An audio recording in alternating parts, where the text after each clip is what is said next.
वाम हस्त नियम, बाएं हाथ का नियम फ्लेमिंग का। बहुत आसान है। देखो मैं इंग्लिश में लिखूंगा, हिंदी में बोलूंगा, है ना। और इंग्लिश में देख कितनी आसान भाषा में लिखूंगा, इतनी आसान भाषा में आप लोगों की समझ में सब क्या है। ठीक है, तो मेरे साथ आप बोलना, सब जितना मैं लिखूंगा उतना बोलना है एक बार, क्योंकि मुझे रटाना भी है ना, ये क्वेश्चन आता है। सब मेरे साथ बोलना, फ्लेमिंग का बाम जो इंग्लिश लिखूंगा बोलना, इफ वी स्ट्रेच स्ट्रेच और हम four finger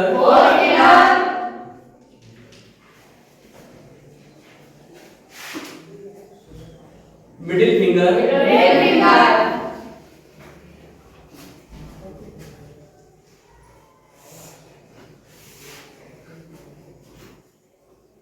in such a way that they are mutually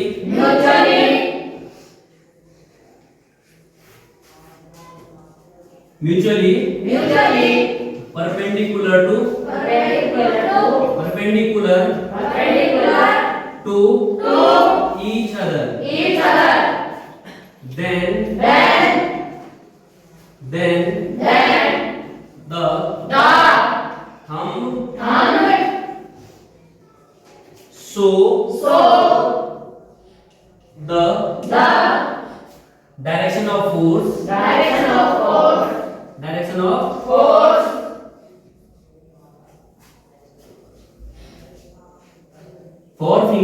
forefinger so the direction of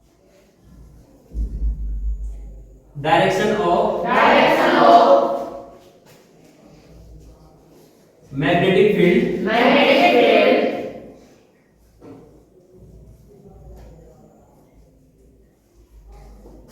and middle finger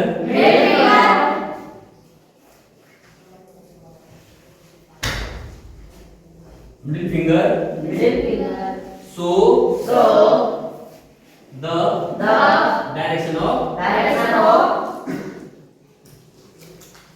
current।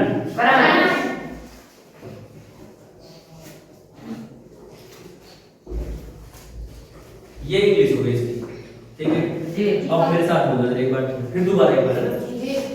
यहाँ पे लिखा if we stretch our thumb forefinger and middle finger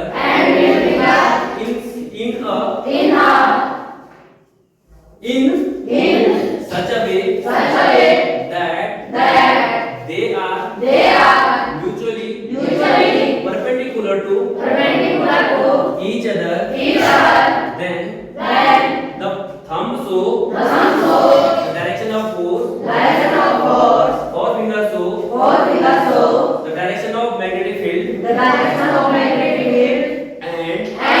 middle finger show the direction of current। English भी एक आसान, ये कहा था Fleming ने। अब मैं थोड़ा सा आपको हिंदी में समझाता हूँ, और इतना ही हिंदी में समझाता, ठीक है। फ्लेमिंग ने क्या कहा था,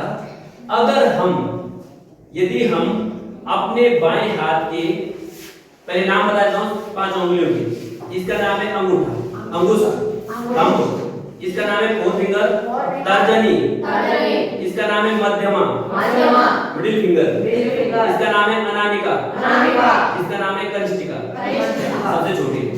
ठीक है, अगर हम अपने बाएं हाथ के अंगूठे, तर्जनी और मध्यमा को इस प्रकार रखें कि तीनों एक दूसरे के परस्पर आपस में क्या है, लंबवत है। मतलब ये इसके 90 अंश पे, ये इसके 90 अंश पे, ये इसके 90 अंश पे, है ना।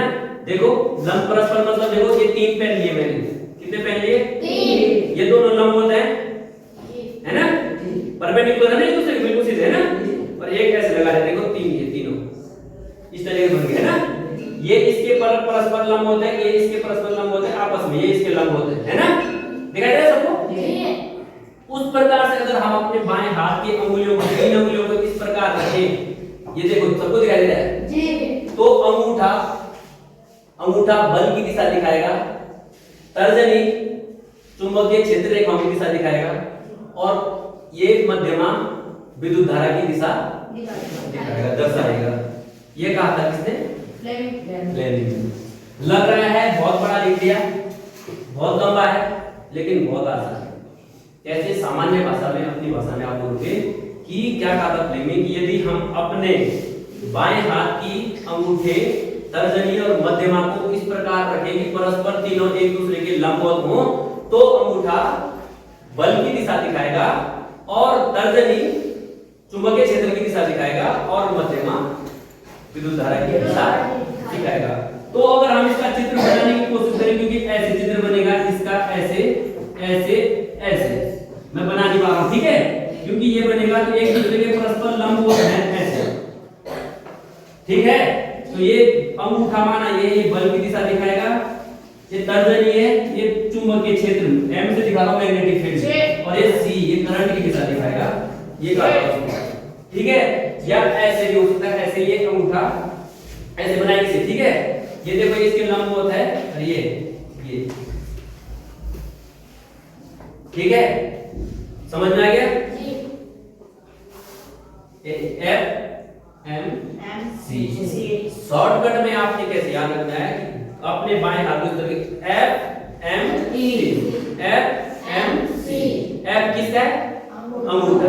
एफ मतलब बल, फोर्स, एम मतलब चुंबक मैग्नेटिक, तर्जनी मैग्नेटिक, और सी मतलब करंट विद्युत धारा। एफएमसी ऐसे। अगर हम फिर बोल रहा हूं हिंदी में, फिर दोबारा बोल रहा हूं, अगर हम अपने बाएं हाथ की तर्जनी, अंगूठा और मध्यमा को इस प्रकार रखें कि तीनों परस्पर एक दूसरे के लंबवत हो, तो अंगूठा बल की दिशा दिखाएगा, तर्जनी चुंबकीय क्षेत्र की दिशा दिखाएगा तथा जो मध्यमा है वो विद्युत धारा की दिशा दर्शाएगा। ये किसने कहा था? और ये नियम लगता है, ये लगता है, ठीक है।